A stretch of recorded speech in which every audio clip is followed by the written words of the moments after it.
What is going on, everybody? Welcome back to another episode of Real Fans FC, and specifically This Week in Football, one of our brand new topics that we're series that we're bringing to the channel that honestly I've been enjoying. Well, this is going to be our first time on This Week in Football. Past 2 weeks we had Adam.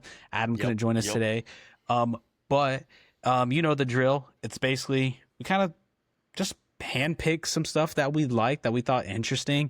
Will, do you want to start off first with your first topic, or I got two, and I know you got two, so yeah. I can run one real quick, dude. I was gonna say kind of just two intriguing, more different ones, maybe a little bit more kind of centered around the Americas and whatnot. But I want to start off, dude, kind of talking about some of the storylines and things that I found interesting. CONCACAF Central American Cup, baby. Oh, listen, dude. I know. Listen, and this is a tournament we don't give a lot of light to. Understandably so. Obviously, a little bit more of a lower competition, not the high, big names out there. But still, dude, you know, these are our national teams. These are our clubs within our national teams. So, you know, I think it's awesome to shed a little bit of light on them and talk about them. But yeah, dude, I honestly just kind of want to really talk about the importance of this Central American Cup and something that, you know, something off pod, Julian and I have talked a lot about is the development within the game in CONCACAF, you know, and not only within Central American Cup, but in the Nations League, you know, League B, League C, and also even League A of that matter has really grown the game, you know, and dude, I was looking at it a little bit, not only like within like CONCACAF, but specifically to Central American Cup.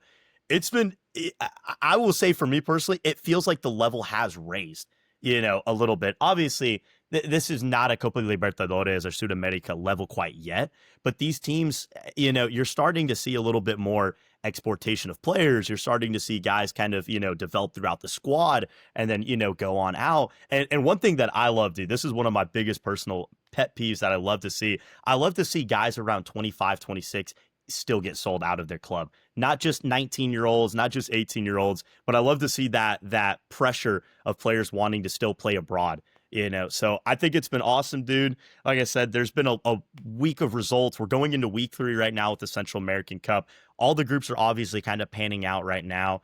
Of course, the Costa Rican teams looking, for the most part, obviously, most of them are on top of the table for most of their groups, but you know, a couple Panamanian teams like Plaza Amador, Sporting San Miguelito, obviously Olympia out in Honduras have been competing well, have been doing good, but yeah, just looking at that, dude, it's a good time. It's a good time if you're a CONCACAF guy, you know.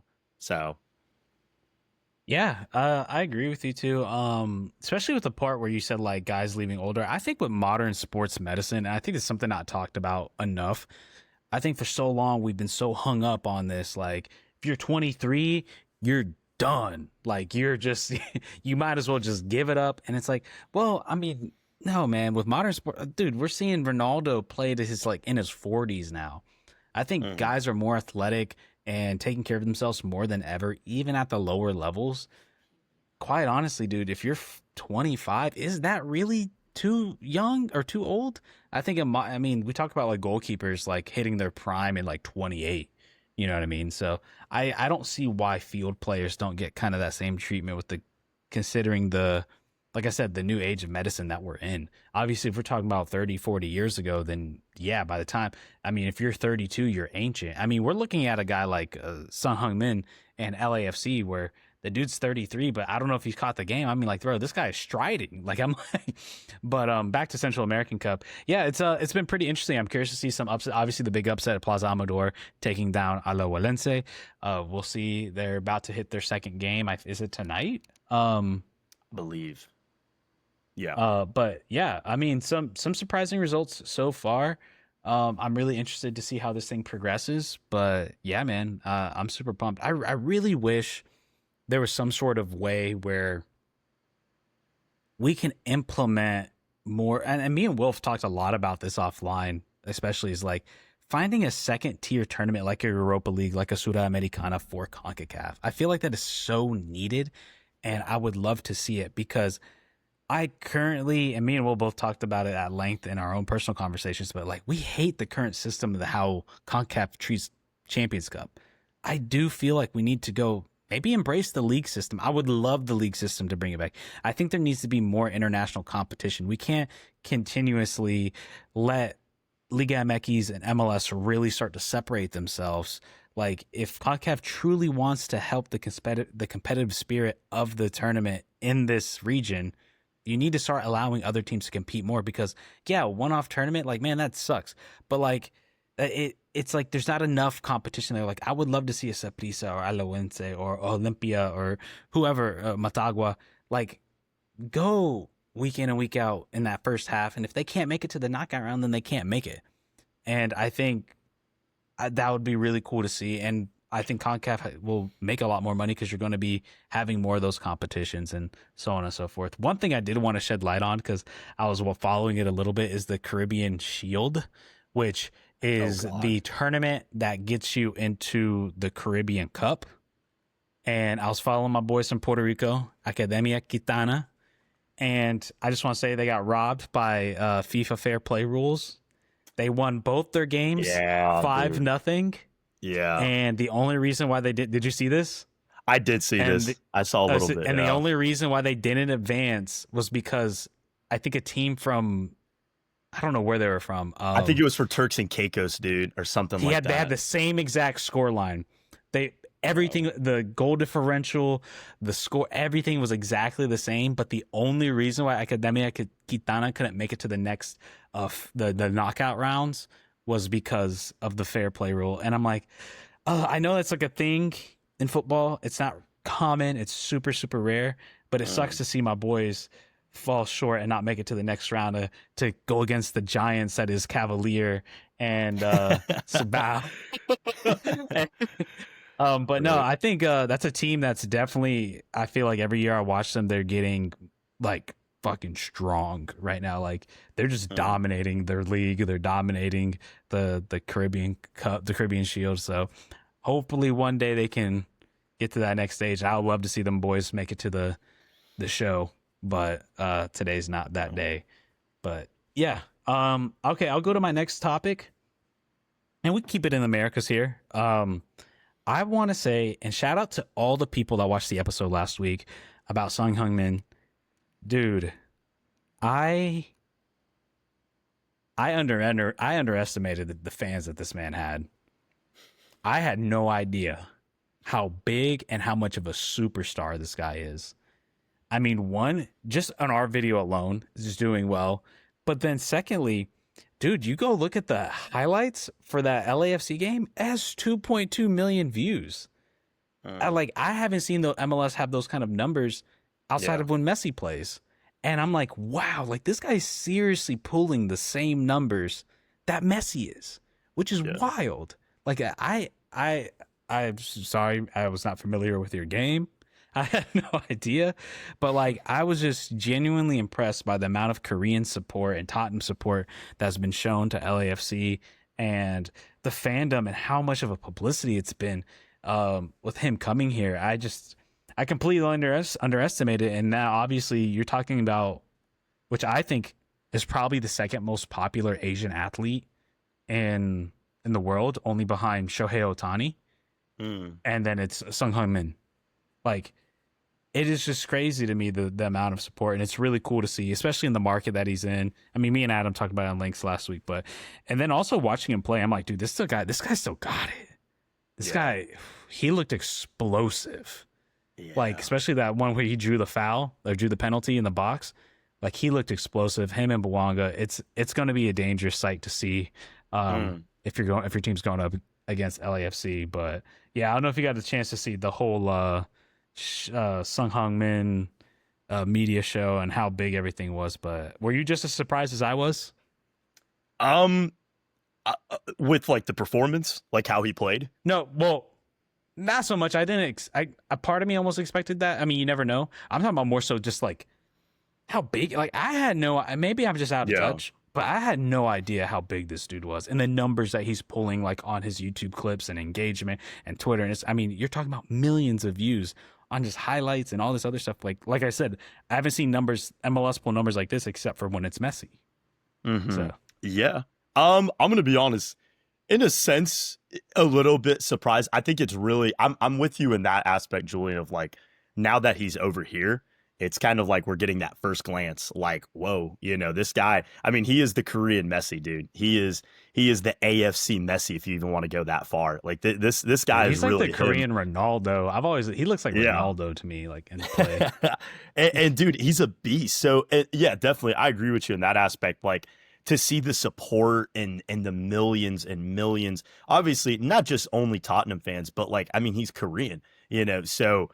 I could see like obviously the demographic, South Korea does have a higher population, one of the more higher ones, they're a little bit more in touch. Obviously, they're a football nation as well. So I could definitely see Seoul City lighting up, popping up, guys going to Los Angeles. I mean, dude, you had Zlatan, Kobe Bryant, LeBron James, you've got a lot of big names that have played there. So Shohei Ohtani now being one of the newest ones as well, like you were saying. So yeah, I agree. I won't lie though, Julian. I'm still a little bit like I'm glad he's here in the sense of he's an amazing addition. It's incredible. But I found it kind of interesting. He did come back, or he's coming to the MLS a little bit earlier. I think, I think a lot of other people were kind of curious about it. And I will say he is going to an LAFC team that went to the Club World Cup and performed decently well. They weren't ran off the ballpark by any team specifically, but I think it is an interesting move for him. I won't lie. I think the way that I approached it, and I had seen from Tottenham fans, a lot of people throughout, like, the Tottenham universe, was this move was okay. Nobody had any grudge feelings. It wasn't like F him, you just won the Europa League with us, get out, So it seemed like this was kind of a good timing, a good curtain call, if you would say, so good for him, dude.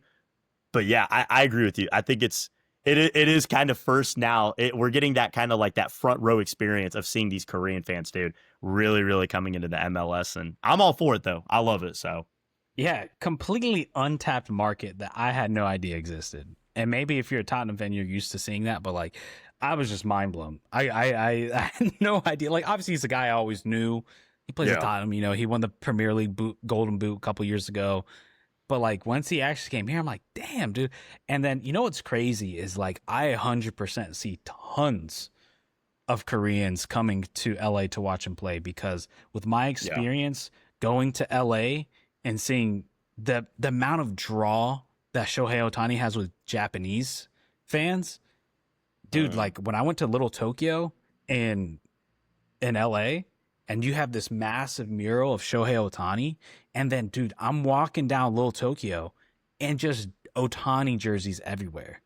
And I see that Mm. same exact thing happening in Koreatown, having this massive mural of Sung-Hyun Min and people walking around with his jerseys and stuff like that. And a lot of people are already talking about going down and visit them and all this other stuff. And you're reaching a crazy like market with obviously very well economically well off too. So I'm sure MLS is excited to see that. But yeah, man, I was just blown away. But we can move to the next topic. What do you got? Yeah. We'll keep it, dude. Like I said, my next topic, we'll keep it in the Americas, bro. Colombia national team transfer market updates, dude. This summer, and I know I was talking to a good friend of mine. I think I told you a little bit, Julian. We were talking about who really has had the best summer transfer market, who's looked, who not only who's gone off to good teams and they're sending guys abroad and stuff like that, but who are making moves to not only impact their career, but to impact the national team that they play for and that they represent. Obviously, Ecuador's another one. Good shout out to them. Paraguay, Omar Alderete made a good move today over to Sunderland in the Premier League. So, other guys, and obviously Argentina and Brazil are always going to make their moves during the summer. But to kind of get off of those two a little bit more and to really talk, dude, Colombia has just been moving, man. I mean, to look at it, like I've got a list right here of 6 guys. John Arias making the move over to Wolverhampton Wanderers. Deosa making the move over to Real Betis. Jorge Carrascal making the move to Flamengo. Richard Rios making the move to Benfica. And then it was the last one. Obviously, the slam dunk. Lucho Diaz making the move over to Bayern Munich. Listen, dude, I think this was, also, and Jean Duran leaving the Saudi Pro League to go to Fenerbahce. It's exciting. not only being able to see like the Colombians obviously make moves abroad and go to places, but to really good teams, really, really good clubs, competitive clubs, clubs that are competing not only for trophies, but they're competing a lot of these teams in Champions League, Europa League. You know, they're playing week in, week out against some of the best players in the world. I think for Colombia, they were kind of, and we talked about this before and earlier on the pod, they were at this standstill point where it just seemed like the ball wasn't rolling. They had good players, they have good talent. You know, they were able to, obviously, we saw what they did last summer in the Copa America and those types of things. But it just felt like they were kind of, obviously, after that Copa America, they were in a complete drench, dude. I mean, they've been really bad, really, really bad. If I'm not wrong, they've only won one game. And I think they've picked up about 4 or 5 points since the Copa America. Now, they're still going to qualify for the World Cup. They put themselves in a good position before that. But to see these moves for the Colombian national team, I think is incredible. I think if you're Colombian, you love this. I think you're going absolutely ecstatic, dude. The Richard Rios, obviously, John Arias, Duran finally coming back to Europe after his little stint over in Saudi Arabia. So I think it's good times. If you're Colombian, I think it's exciting. I think everybody in Medellin and in Cali and Bogota, they're popping off the champagne and they're ready for the World Cup. Because at the end of the day, obviously, like you and I, we've already talked a lot, Julian. This is a World Cup year, dude. A lot of the vision, you know, a lot of things are kind of being geared towards that. So I think it's good for the Colombian national team, and I think it's also good for these players to be able to set them up in the right way. So if they go to the World Cup, Richard Rios balls out, goes absolutely nuts. He's already at Benfica. Why could Richard Rios maybe not make a move to Manchester City, you know, or to an AC Milan or to somewhere even bigger, you know? So. Yeah, 100% agree. I think this is a Colombia team that is absolutely geared up, and this is their World Cup to perform. Obviously, they had a disappointment at last World Cup, not making it, not qualifying, and not really seeing much outside of the 2014 run. But even before that, if we want to go farther back, this might be one of the more stronger Colombian teams that we've seen since the 90s, because we think about that 90s Colombian, early 2000s Colombian team. That team was extremely strong. They were one of the best teams in the world, and this team is slowly kind of approaching that status. I don't know if they're quite there yet. I'm not a Colombia national team connoisseur or historian or whatever it might be, but this is a team that is getting its best players in their prime playing at the highest levels in the world. And that is a really good recipe for when we're entering the World Cup. If you want to talk about a team that could potentially surprise some people in the World Cup, like we've referenced in a previous video, this is another team that you could hypothetically look at. Like, this is potentially a team that could make a sneaky run to the semifinals. It's possible. They have the depth, they have the talent, and everybody's in their prime. Now it's whether if the coach can get them there or not. But yeah, man, this has been a really good generation for them. They have insane depth too. Like, even if you talk about the teams that aren't even like looking at touching the national team, they still have countless players playing in MLS especially. I think they have like 35 players. They're only behind, I believe, Argentina and Brazil in terms of foreigners in the MLS, for example. So, and then not let alone all the players that they have in Brazil as well, playing in the Serie A in Brazil. So absolutely like crazy work from what they're doing and from a federation standpoint and what the league's producing. Colombia just tends to have like really good development, even though their league's not necessarily at that level. They've been able to produce talent at a level that they can eventually then get sold on. What is going on, Adam? So for people who are first time listeners, Adam is a regular on our show. This isn't some random dude that popped in. I found the link. Send him the link. Aha. So, but yeah, I mean, that's pretty much it. Adam, we have, give us a topic that you have, a news topic that you want to discuss. Ooh, definitely we'll give you a topic, but I do want to, I think I jumped in at a good time because I do want to say something. You're talking about Colombia. I always love to use these analogies. As people who are regular listeners of the show know, I like to use Football Manager as like a comparison a lot of the time. Colombia is a gold mine for talent for cheap. It just is. They produce, like, if you don't have the money to buy like the next big thing from Argentina or Brazil, you go to Colombia. You send your scouts there. So I caught the tail end of that one. But yeah, I was like, Adam oh, I was like something I actually, tips. I was like something I actually have context with. Nice. But yeah, So so what do you it's a got? big week. I mean, this is it. The off season's over. Leagues are starting up. Um, Obviously, I'm a bit biased. I'm very much looking forward to the Premier League start. It was announced actually. I think this is very good. Everybody kind of knew this was going to happen. It was just a matter of announcing it. But it looks like all the Premier League teams will be doing some sort of tribute or moment of silence for Jota and his brother. So that'll be, touching and sad, but it's something that needs to be done. You need to pay your respects, especially when someone had such a big impact on the sport. Um, but I was looking at the odds, and at least for the Premier League, it's everybody seems to think it's a three-horse race. I think that's fair. Arsenal, Liverpool, City. Do you think it's going to be close between the three of them, or is this going to be just another walkover season where a team just grabs it?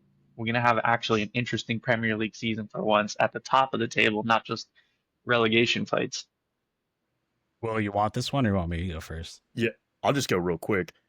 Yeah, I'm gonna be real, Adam. I think this is another three horse race. I think this season, listen, United. I know Sesko's coming in, Mateus Cunha. That's still a mess over at Old Trafford. I don't think they're competing for it. With all due respect, Tottenham. I mean, literally, Julian and I were just talking about it. Heung-Min Sung gone. I think that's a immense blow to those guys. I think Tottenham's still going to kind of have a little bit of a rebuilding year. I think they'll be fine. I don't think they'll do as bad as they did last season. And then in regards to, I'm going to have to leave out Chelsea. I think as Club World Cup winners, great start to the season. I think they're going to be a little bit gassed at the start of this season, kind of going into it. Obviously, they spent a lot of time and effort this summer. So I think this is an Arsenal, City, Liverpool chase. I think those three teams are going to be up there. I think other teams will be able to push, like a Fulham, even a Palace, I think can compete up there. But this definitely just seemed to, it's kind of gearing towards, I think, those three teams yet again. Yeah, I'm going to go. I might be the weird one here. I see Liverpool taking a little bit of a step down and Chelsea coming in. Like I said, I was kind of impressed by the Chelsea performance, what we saw in the Club World Cup. We'll see if they can push that going forward. But I just feel like Liverpool took a lot of hits this offseason. I mean, obviously the traumatic passing of Diogo Jota, which was a main contributor to their team. So if we look at it from a sporting aspect, that's a huge miss that they're going to be having. Obviously Luis Diaz going to Bayern Munich is a big miss. Obviously they're bringing in guys like Florian Wirtz and Frimpong, but how are they going to adjust to the Premier League? Obviously, we're talking about a different level of a week in and week out. So I think there's a little bit more question marks that has to do with Liverpool.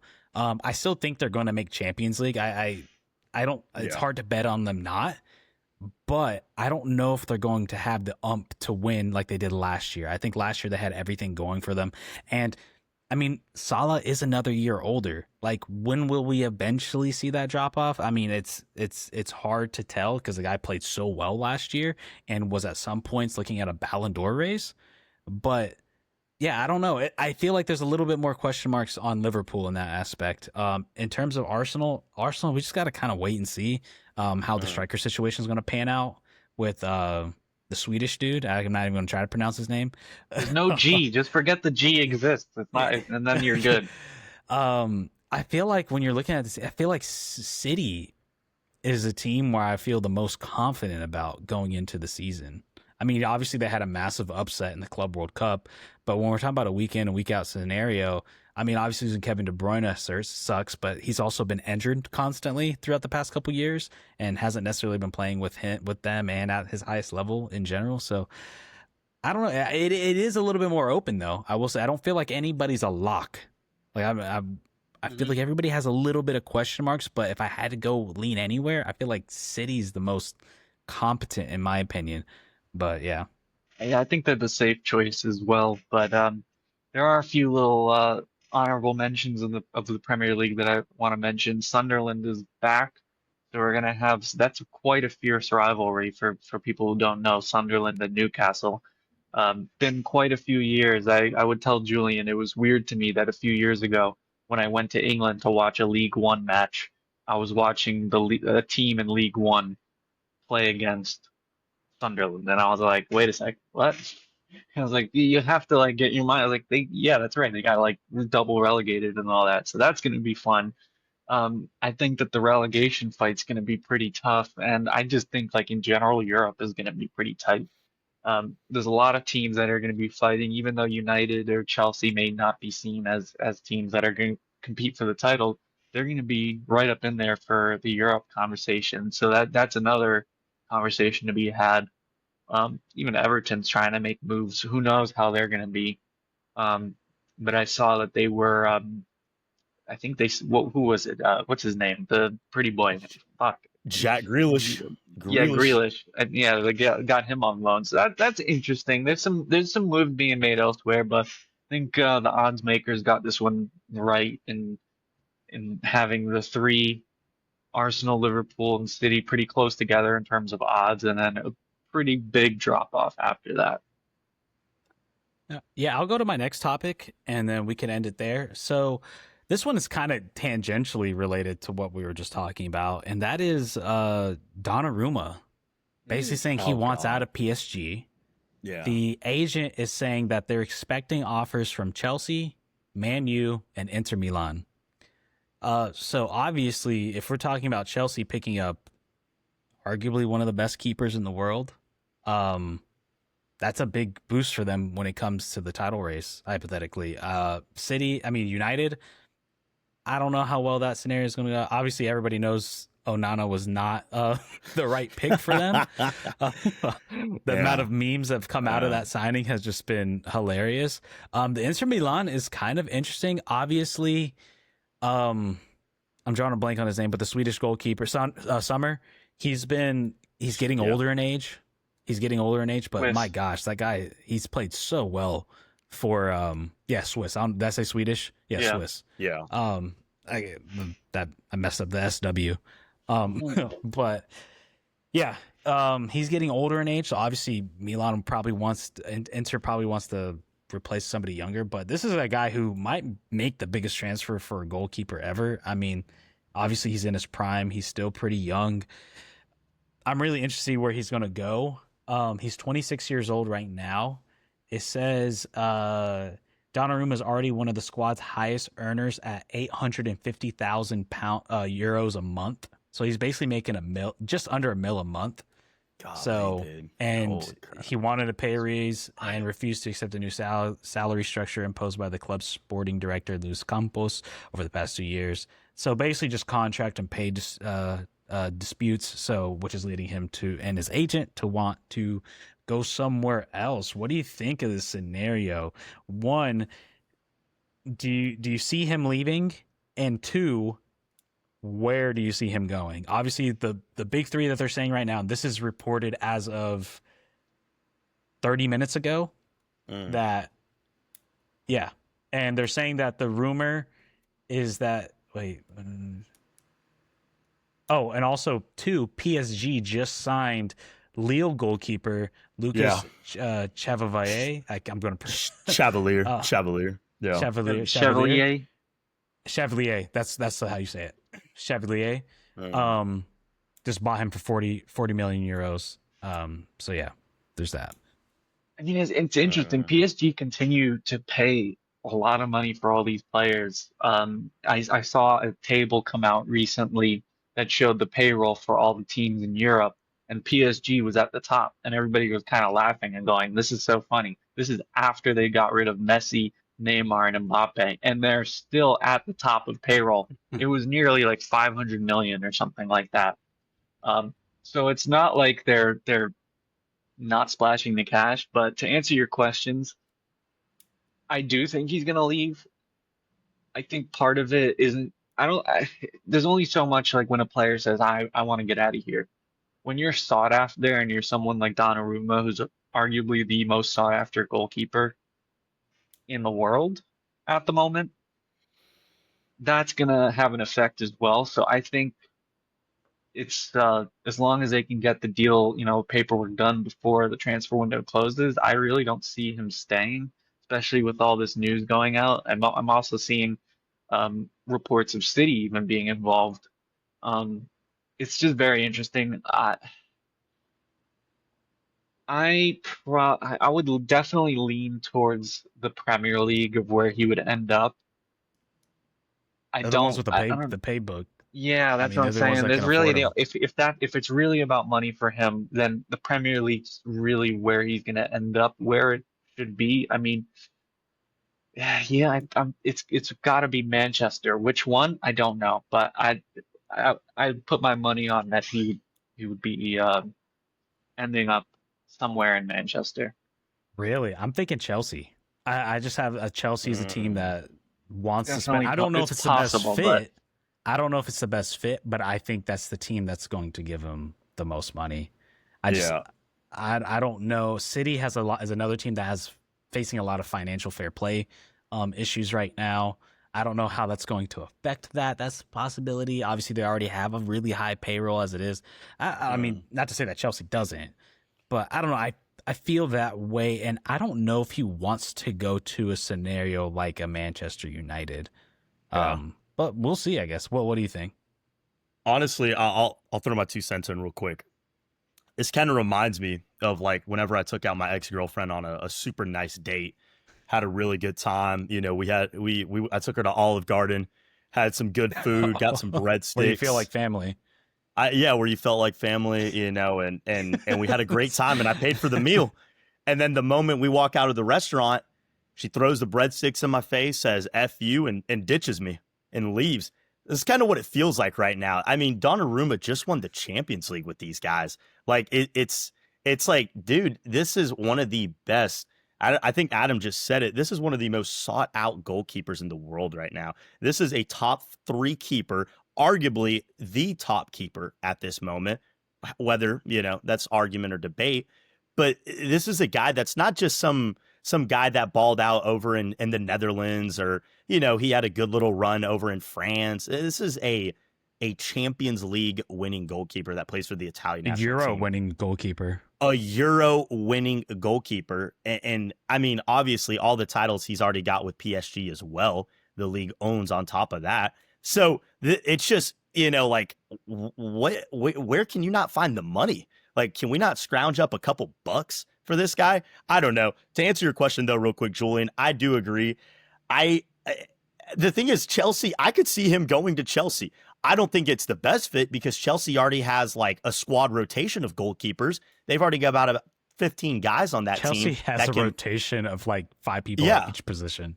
yeah, and I don't like they have, dude, they have so many and they already have a good goalkeeper in David Sanchez or Raya Sanchez, the Spanish guy.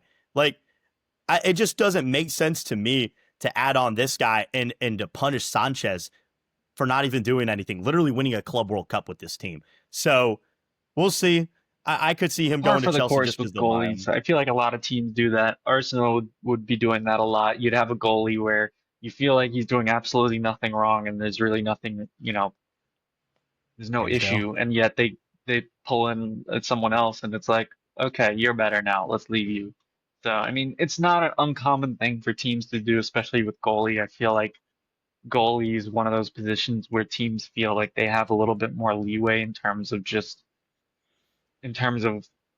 not messing up the balance of the team just by replacing the goalkeeper. They're just not as involved in the identity of the team to the point where it can matter as much and you can kind of plug and play as you go. So I think that that has a role as well. And I agree, I could see him going to Chelsea. Um, I don't know though. I think just for that reason that it's not the best fit is why I'm just gonna say, just for the argument's sake, that I'm still gonna lean on Manchester, but it's not a bad shout to say Chelsea could be a destination for him. Yeah, I think obviously fit wise, the Manchester teams are the he'll go in there and be well. No matter where he goes, he's going to be the clear starter. But if you're talking about Mm. two teams that need, like obviously, there's been a lot of question marks around Anderson and how good is he and all this stuff and whatnot. And then you have the Onana situation, which has just been an absolute disaster. I'm surprised he's even lasted this long. Yeah. So yeah, those make the most sense. But yeah, any closing thoughts, guys? Nothing on my end. Just ready for like Adam said, big weekend ahead of us, man. I'm ready. Leagues are coming back this weekend, so Yeah, Yeah, it's gonna be well, busy. Well, I want to thank you guys if you made it to the end of this episode. We greatly appreciate it. Please leave a like and subscribe to the content if you want to see more content just like this. We're loving This Week in Football. And yeah, we'll catch you guys in the next one. Peace out, everybody.